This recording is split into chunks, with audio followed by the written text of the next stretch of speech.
इतना इम्पोर्टेंट क्यों है मैम हायर एजुकेशन?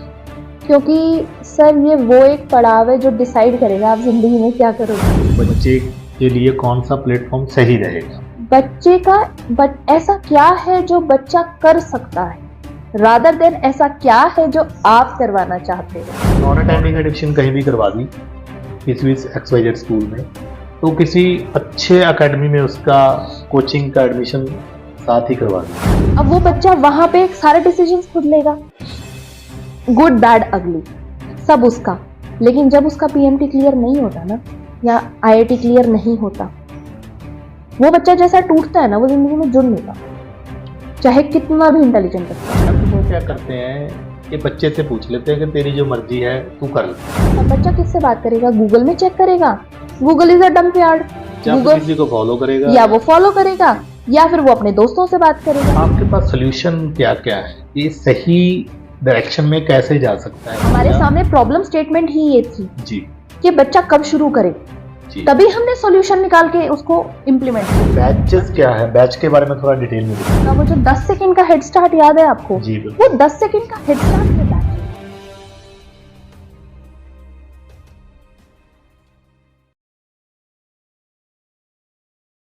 ਸਤਿ ਸ਼੍ਰੀ ਅਕਾਲ ਜੀ ਸਾਰਿਆਂ ਨੂੰ। ਪ੍ਰਾਈਮ ਨਿਊਜ਼ ਨੈਟਵਰਕ ਦੇਖ ਰਹੇ ਸਾਰੇ ਦਰਸ਼ਕਾਂ ਦਾ ਮੈਂ ਸਵਾਗਤ ਕਰਦਾ। ਦੋਸਤੋ ਅਸੀਂ ਫੇਰ ਹਾਜ਼ਰ ਹਾਂ ਤੁਹਾਡਾ ਚਹੇਤਾ ਪ੍ਰੋਗਰਾਮ ਸੋਸ਼ਲ ਵਿਜ਼ਡਮ ਲੈ ਕੇ। ਅੱਜ ਜਿਹੜੇ ਸਾਡੇ ਨਾਲ ਪਰਸਨੈਲਿਟੀ ਬੈਠੇ ਨੇ, ਡਾਕਟਰ ਅੰਜਿਤਾ ਦਈਆ ਜੀ, ਜਿਹੜੇ ਕਿ YS ਪਬਲਿਕ ਸਕੂਲ ਦੇ ਵਿੱਚ ਬਤੌਰ ਪ੍ਰਿੰਸੀਪਲ ਸੇਵਾ ਨਿਭਾ ਰਹੇ ਨੇ। ਜਿੱਥੇ ਮੈਂ ਸਾਰੇ ਦਰਸ਼ਕਾਂ ਦਾ ਸਾਡੇ ਐਪੀਸੋਡ ਦੇ ਵਿੱਚ ਸਵਾਗਤ ਕਰਦਾ, ਉੱਥੇ ਮੈਂ ਸਵਾਗਤ ਕਰਦਾ ਡਾਕਟਰ ਅੰਜਿਤਾ ਦਈਆ ਜੀ। ਮੈਮ ਤੁਸੀਂ YS ਸਕੂਲ ਦੇ ਵਿੱਚ ਐਜ਼ ਏ ਪ੍ਰਿੰਸੀਪਲ ਕੰਮ ਕਰ ਰਹੇ ਹੋ, ਤੇ ਜਦੋਂ ਤੁਹਾਡੇ ਨਾਲ ਡਿਸਕਸ ਹੋਈ ਸੀ ਮੈਨੂੰ ਪਤਾ ਲੱਗਿਆ ਤੁਹਾਡੀ ਬੈਕਗ੍ਰਾਉਂਡ ਹੈ ਜਿਹੜੀ ਉਹ ਐਜੂਕੇਸ਼ਨ ਉਹ ਮੈਡੀਕਲ ਫੀਲਡ ਦੀ ਆ। ਅੱਜ ਤੁਸੀਂ ਟੀਚਿੰਗ ਫੀਲਡ 'ਚ ਆ ਚੁੱਕੇ ਹੋ, ਇਹਦੇ ਪਿੱਛੇ ਕੋਈ ਖਾਸ ਵਜ੍ਹਾ ਵਾ? जी हाँ सर, क्या है ना कि किसी भी बच्चे का करियर क्या रहेगा वो हमारी जनरेशन में पेरेंट्स डिसाइड करते थे, जी और हर इंसान की लाइफ में एक ऐसा पड़ाव आता है जब वो कहता है कि बस अब प्रोफेशन नहीं किया जाता, जी अब पैशन चाहिए। पैशन चाहिए। इतना इम्पोर्टेंट क्यों है ma'am higher education?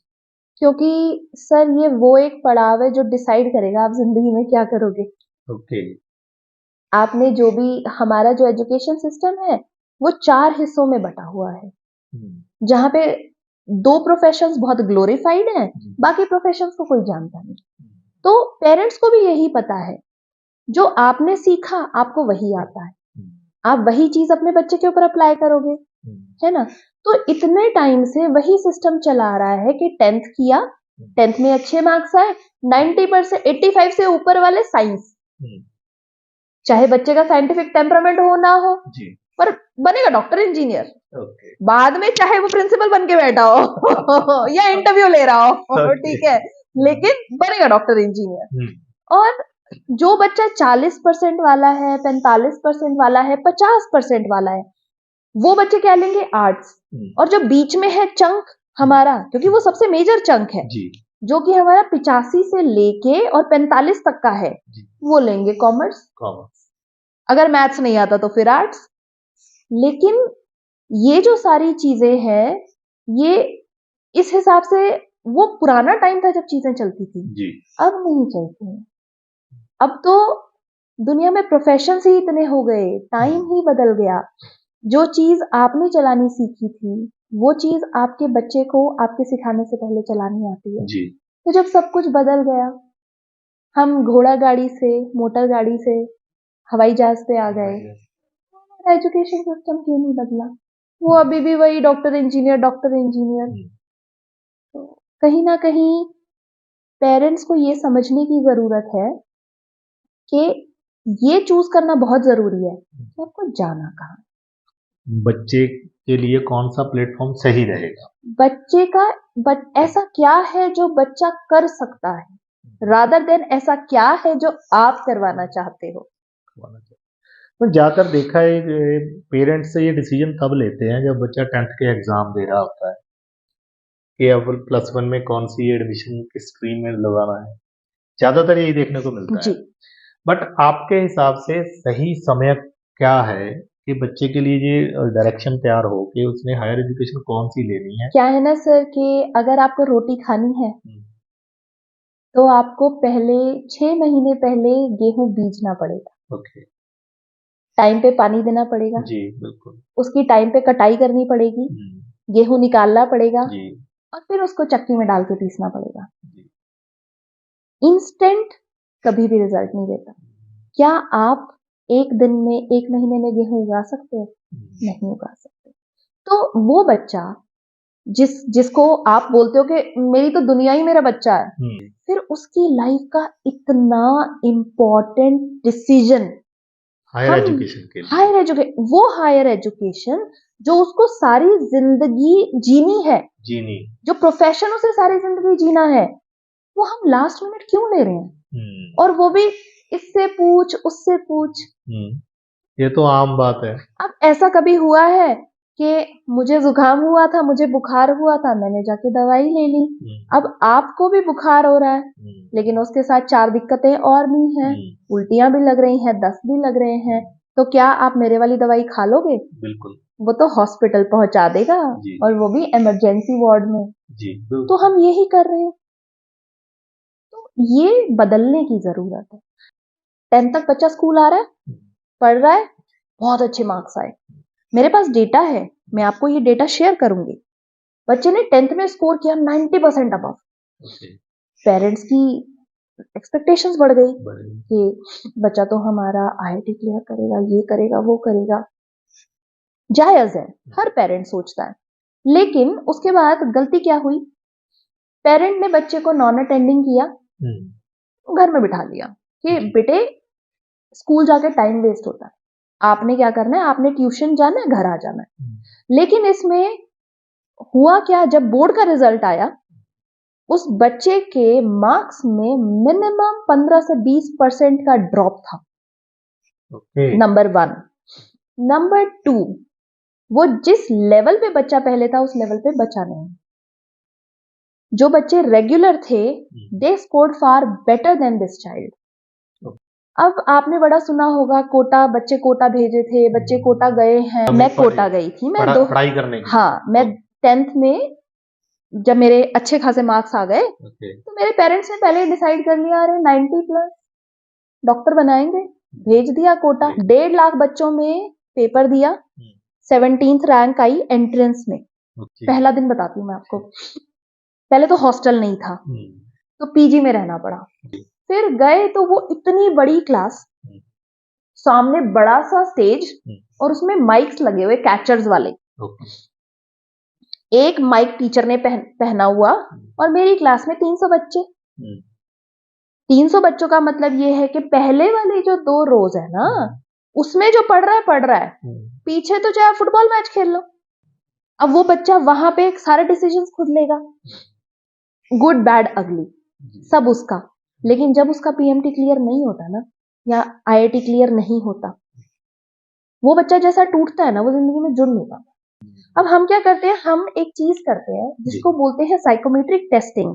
Psychometric testing, हाँ, तो जो ये साइकोमेट्रिक टेस्ट होता है हम इसको बहुत कंपलसरी नहीं बताते, लेकिन हम इसे रेकमेंड करते हैं।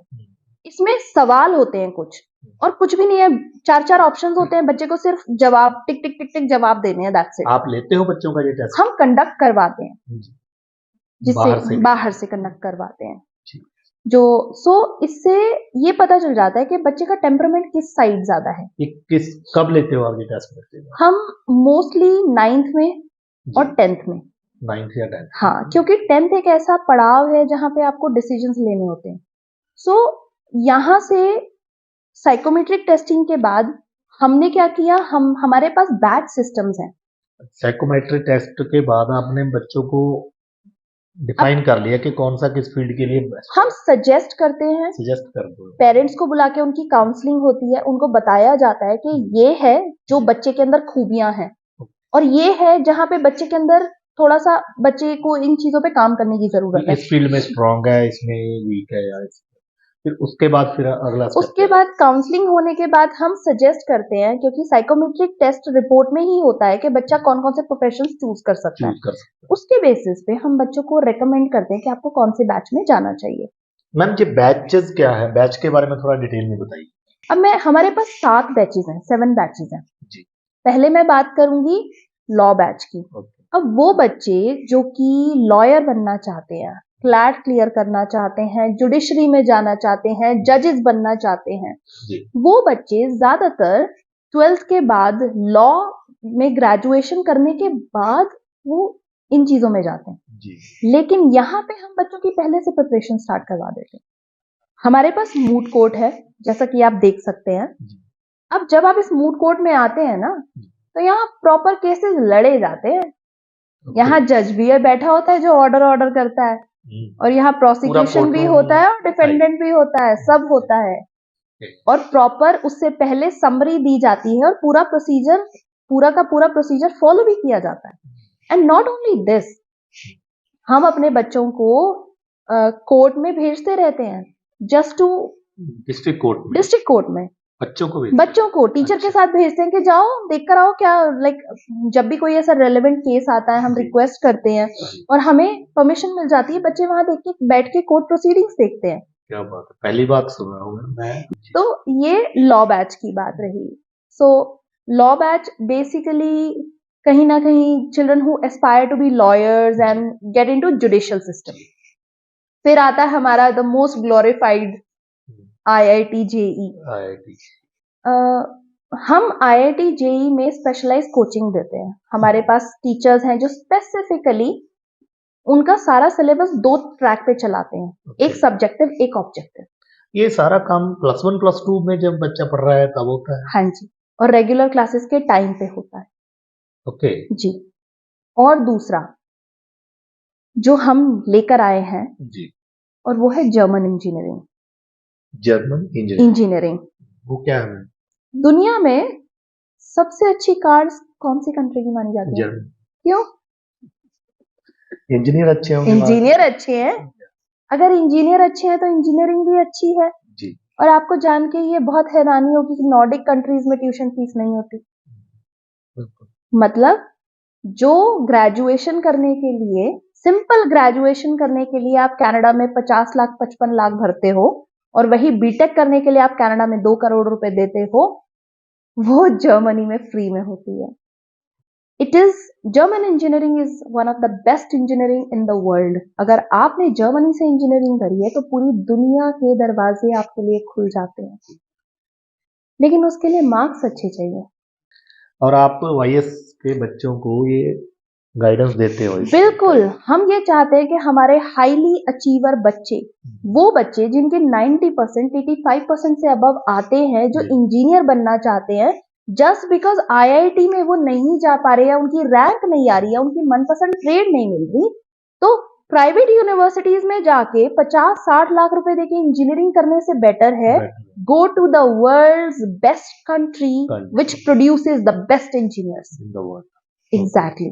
और उसके लिए जाना कहाँ है, कैसे, क्या, वो हम बताएंगे। और सबसे बड़ी बात मैं यहाँ पे बोलना चाहूंगी सर, कोई भी पेरेंट जब अपने बच्चे को अकेला भेजता है ना तो बड़ा डर रहता है जी। हम ये चाहते हैं कि हम पूरा बैच ही बना के भेजे 25-30 बच्चों का। अब अगर 25-30 बच्चे इकट्ठे जाएंगे वो तो कम्युनिटी बन गई, छोटा सा पिंड हो गया वो तो, सेल्फ सस्टेनिंग। अगर एक बच्चे के भी पेरेंट्स मिलने गए तो सबसे मिलके आ गए और एक दूसरे का साथ रहेगा। तो ये है हमारा IIT JEE बैच।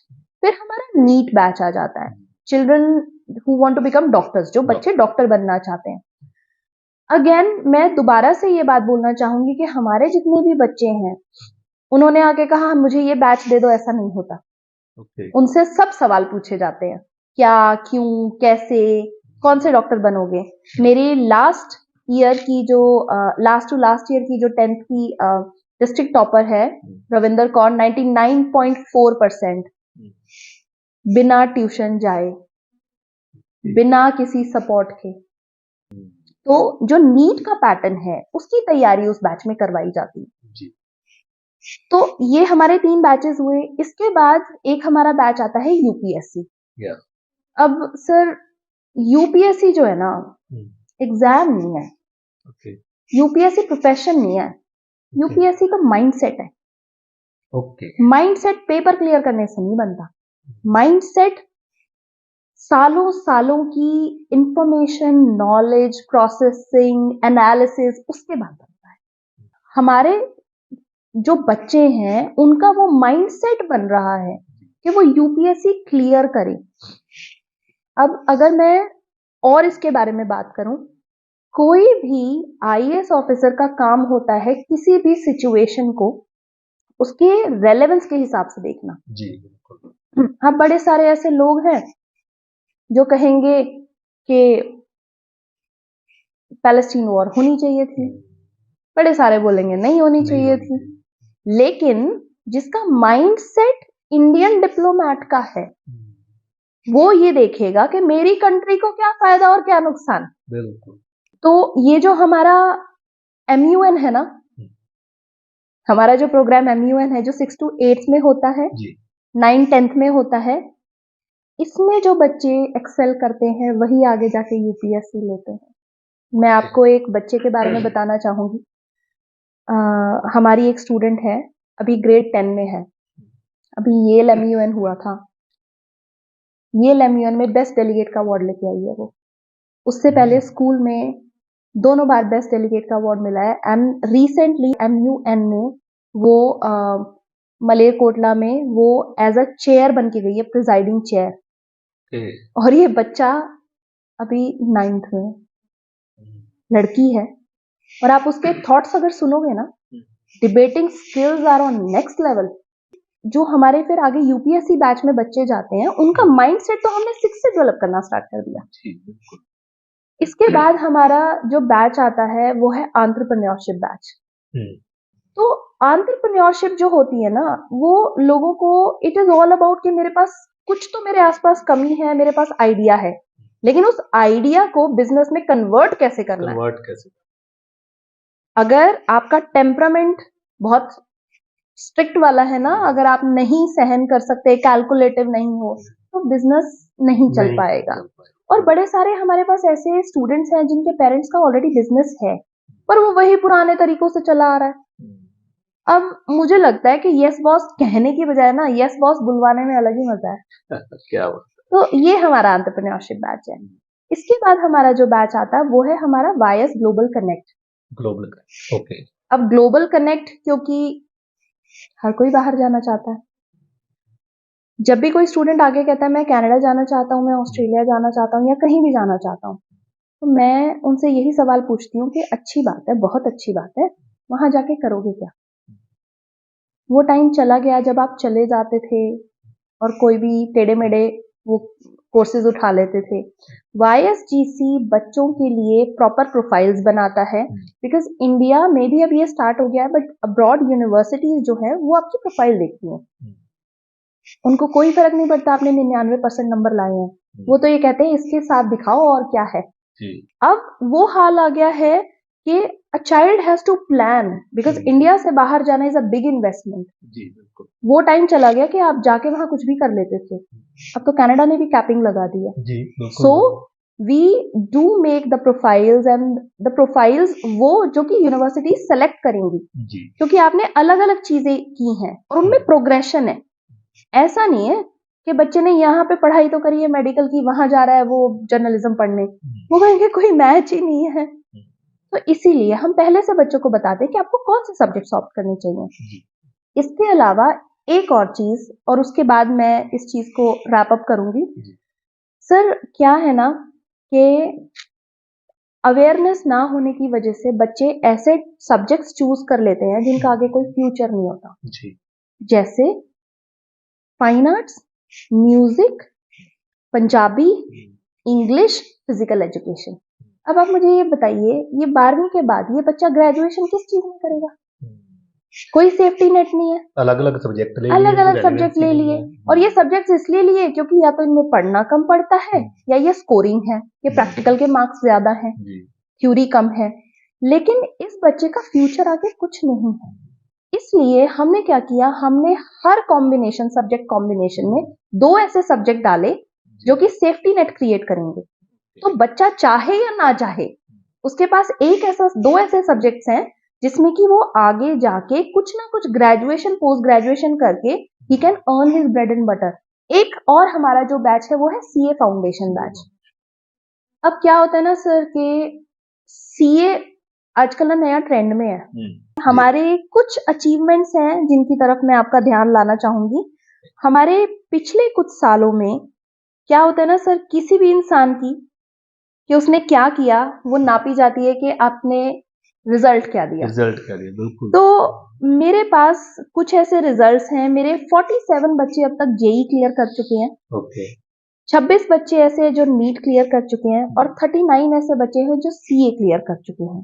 मेरे पास टोटल 112 सक्सेस स्टोरी। किसी भी ऑर्गेनाइजेशन की सक्सेस, किसी भी इंसान की सक्सेस इस चीज से आंकी जाती है कि उसकी सक्सेस स्टोरीज कितनी है। जी हमारे पास इतनी सारी हैं कि हम अब बात करना शुरू करें तो सुबह तक खत्म ना हो। ओके और मेरी हर पेरेंट से यही अपील है, आप मेरे पास मत आइए, जी आप मेरे ऑर्गेनाइजेशन में एडमिशन ना दिलाइए, पर जो आपका बच्चा है ना, जो आपकी दुनिया है, जिसके लिए आप सर हर चीज त्याग के बैठे हो, उसके लिए सही डिसीजन लीजिए। जी क्योंकि जब इंसान जिंदगी में जो सबसे स्ट्रॉन्ग इमोशंस फील करता है ना, जी वो पछतावा होता है। पछतावा भय, गुस्सा, प्यार, जलन सब भूल जाता है इंसान, पछतावा नहीं भूलता।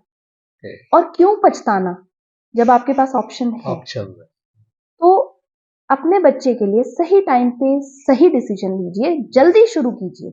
Early planning will definitely turn his efforts और हर एफर्ट्स इनटू सक्सेस। ਦੋਸਤੋ ਇਹ ਸਨ ਸਾਡੇ ਨਾਲ ਡਾਕਟਰ ਅੰਜਿਤਾ ਦਈਆ ਜੀ ਜੋ ਕਿ ਵਾਈਐਸ ਪਬਲਿਕ ਸਕੂਲ ਹੰਡਿਆਇਆ ਦੇ ਵਿੱਚ ਐਜ਼ ਅ ਪ੍ਰਿੰਸੀਪਲ ਸੇਵਾ ਨਿਭਾ ਰਹੇ ਨੇ।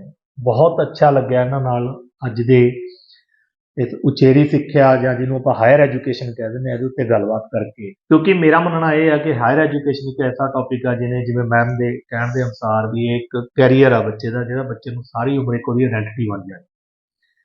ਅੱਜ ਦਾ ਐਪੀਸੋਡ ਆਸ ਕਰਦੇ ਹਾਂ ਕਿ ਦਰਸ਼ਕਾਂ ਨੂੰ ਬਹੁਤ ਪਸੰਦ ਆਇਆ ਹੋਵੇਗਾ। ਥੋੜਾ ਲੰਬਾ ਹੋ ਗਿਆ ਐਪੀਸੋਡ ਕਿਉਂਕਿ ਵਿਸ਼ਾ ਬਹੁਤ ਇਹ ਅਹਿਮ ਆ ਬੱਚੇ ਦੇ ਕੈਰੀਅਰ ਨੂੰ ਲੈ ਕੇ, ਬੱਚੇ ਦੀ ਆਉਣ ਵਾਲੀ ਜ਼ਿੰਦਗੀ ਜਿਹਦੇ ਨਾਂ ਦੇ ਨਾਲ ਜਾਣੀ ਜਾਂਦੀ, ਬਹੁਤ ਅਹਿਮ ਵਿਸ਼ਾ ਦੋਸਤੋ। ਮੈਂ ਇਹ ਰਿਕੁਐਸਟ ਕਰੂੰਗਾ ਸਾਰੇ ਦਰਸ਼ਕਾਂ ਨੂੰ ਕਿ ਇਸ ਮੈਸੇਜ ਨੂੰ ਹਾਇਰ ਐਜੂਕੇਸ਼ਨ ਕਿਵੇਂ ਸਿਲੈਕਟ ਕਰਨੀ ਆ, ਸਾਰਾ ਕੁਝ ਮੈਮ ਨੇ ਸਾਨੂੰ ਦੱਸਿਆ। ਉਹਦੇ ਵਿੱਚ ਅਸੀਂ ਕੀ ਗਲਤੀਆਂ ਕਰਦੇ ਆ ਉਹ ਅਸੀਂ ਨਹੀਂ ਕਰਨੀਆਂ, ਕੀ ਪੈਟਰਨ ਆ ਜਿਹੜਾ ਫੋਲੋ ਕਰਕੇ ਅਸੀਂ ਸਹੀ ਡਾਇਰੈਕਸ਼ਨ 'ਚ ਜਾ ਸਕਦੇ ਆ, ਕਿਵੇਂ ਸਾਨੂੰ ਪਤਾ ਲੱਗੂਗਾ ਜੀ ਬੱਚਾ ਉਹ IAS ਵੱਲ ਜਾ ਸਕਦਾ ਜਾਂ ਉਹ ਵਕੀਲ ਬਣ ਸਕਦਾ ਜਾਂ ਉਹ ਇੰਜੀਨੀਅਰ ਬਣ ਸਕਦਾ ਜਾਂ ਉਹ ਡਾਕਟਰ ਬਣ ਸਕਦਾ, ਇਹਦਾ ਕਿਵੇਂ ਸਾਨੂੰ ਆਇਡੈਂਟੀਫਿਕੇਸ਼ਨ ਹੋਊਗੀ, ਇਹਦੇ ਬਾਰੇ ਮੈਡਮ ਨੇ ਬੜਾ ਅੱਛੇ ਤਰੀਕੇ ਨਾਲ ਦੱਸਿਆ। ਔਰ YS ਸਕੂਲ ਇੱਥੇ ਆਲਰੇਡੀ ਕੰਮ ਕਰ ਰਿਹਾ, ਹੋ ਸਕਦਾ ਹੋਰ ਬਹੁਤ ਸਾਰੇ ਦੇਸ਼ ਦੇ ਵਿੱਚ ਸਕੂਲ ਆ ਜਿਹੜੇ ਇਸ 'ਤੇ ਕੰਮ ਕਰਦੇ ਹੋਣ, ਬੜੀ ਅੱਛੀ ਗੱਲ ਆ। ਪਰ ਪੇਰੈਂਟਸ ਵੀ ਆਪਣੀ ਜ਼ਿੰਮੇਵਾਰੀ ਦੇ ਨਾਲ ਇਹ ਜ਼ਰੂਰ ਸਮਝਣ ਕਿ ਬੱਚਿਆਂ ਨੂੰ ਆਪਦੇ ਕੋਲੇ ਰੱਖ ਕੇ, ਨਾ ਕਿ ਸਿਰਫ ਨਾਨ ਅਟੈਂਡਿੰਗ ਕਲਾਸਾਂ ਕਰਾ ਕੇ ਉਹਨਾਂ ਨੂੰ ਵੱਡੇ ਕੋਚਿੰਗ ਇੰਸਟੀਚਿਊਟ ਦੇ ਵਿੱਚ ਭੇਜ ਕੇ ਲੱਖਾਂ ਰੁਪਈਆ ਖਰਾਬ ਕਰਨ। ਸਕੂਲਾਂ ਦੇ ਵਿੱਚ ਵੀ ਅੱਜ ਕੱਲ੍ਹ ਬਹੁਤ ਅੱਛਾ ਸਿਸਟਮ ਆ। ਤੋ ਜਿੰਨਾ ਵੀ ਮੈਡਮ ਨੇ ਸਾਨੂੰ ਸਮਝਾਇਆ ਬੈਚ ਸਿਸਟਮ ਦੇ ਬਾਰੇ ਜਾਂ ਜੋ ਵੀ ਇਹ ਟੈਸਟ ਕੰਡਕਟ ਕਰਦੇ ਨੇ ਬੱਚਿਆਂ ਦੇ, ਫ੍ਰੀ ਆਫ ਕਾਸਟ ਕਰ ਰਹੇ ਨੇ ਬੱਚਿਆਂ ਦੇ ਉੱਤੇ ਇੰਨੀ ਮਿਹਨਤ ਦਾ ਕਿ ਬੱਚੇ ਦਾ ਆਉਣ ਵਾਲਾ ਜਿਹੜਾ ਭਵਿੱਖ ਆ ਉਹ ਉਜਵਲ ਹੋ ਸਕੇ, ਕਿ ਬੱਚਾ ਆਪਣੀ ਡਰੀਮ ਲਾਈਫ ਜਿਉ ਸਕੇ।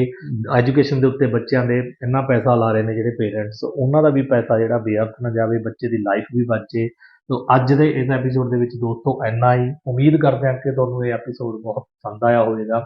ਜੇ ਅੱਛਾ ਲੱਗਿਆ ਤਾਂ ਉਸ ਚੈਨਲ ਨੂੰ ਸਬਸਕ੍ਰਾਈਬ ਜ਼ਰੂਰ ਕਰਿਓ, ਵੀਡੀਓ ਨੂੰ ਲਾਈਕ ਜ਼ਰੂਰ ਕਰਿਓ ਔਰ ਆਪਣੇ ਦੋਸਤਾਂ ਮਿੱਤਰਾਂ ਦੇ ਨਾਲ, ਰਿਸ਼ਤੇਦਾਰਾਂ ਦੇ ਨਾਲ, ਖਾਸ ਕਰਕੇ ਉਹਨਾਂ ਨਾਲ ਜਿਨ੍ਹਾਂ ਦੇ ਬੱਚੇ ਹਜੇ 6ਵੀਂ ਤੋਂ ਲੈ ਕੇ 10ਵੀਂ ਜਾਂ ਕਿਸੇ ਵੀ ਕਲਾਸ 'ਚ ਹੈਗੇ ਨੇ, ਇਹ ਐਜੂਕੇਸ਼ਨ ਐਪੀਸੋਡ ਜ਼ਰੂਰ ਸ਼ੇਅਰ ਕਰਿਓ ਤਾਂ ਕਿ ਉਹਨਾਂ ਨੂੰ ਇੱਕ ਗਾਈਡੈਂਸ ਮਿਲ ਸਕੇ। ਫਿਰ ਵੀ ਜੇ ਕੋਈ ਮੈਡਮ ਅੰਜਿਤਾ ਦਈਆ ਜੀ ਦੇ ਨਾਲ ਕੰਟੈਕਟ ਕਰਨਾ ਚਾਹੁੰਦਾ, ਇਹਨਾਂ ਨੂੰ ਸਕੂਲ ਦੇ ਟਾਈਮ ਆ ਕੇ ਮਿਲ ਸਕਦਾ ਬੱਚਿਆਂ ਦੀ ਕਰੀਅਰ ਗਾਈਡੈਂਸ ਵਾਸਤੇ, ਬੱਚਿਆਂ ਦੇ ਲਈ ਕੀ ਅੱਗੇ ਬਿਹਤਰ ਪਲੇਟਫਾਰਮ ਹੋ ਸਕਦਾ ਉਹਦੇ ਬਾਰੇ ਜਾਣਨਾ ਚਾਹੁੰਦੇ ਹੋ ਤਾਂ ਇਹਨਾਂ ਨਾਲ ਜ਼ਰੂਰ ਕੰਟੈਕਟ ਕਰ ਸਕਦਾ।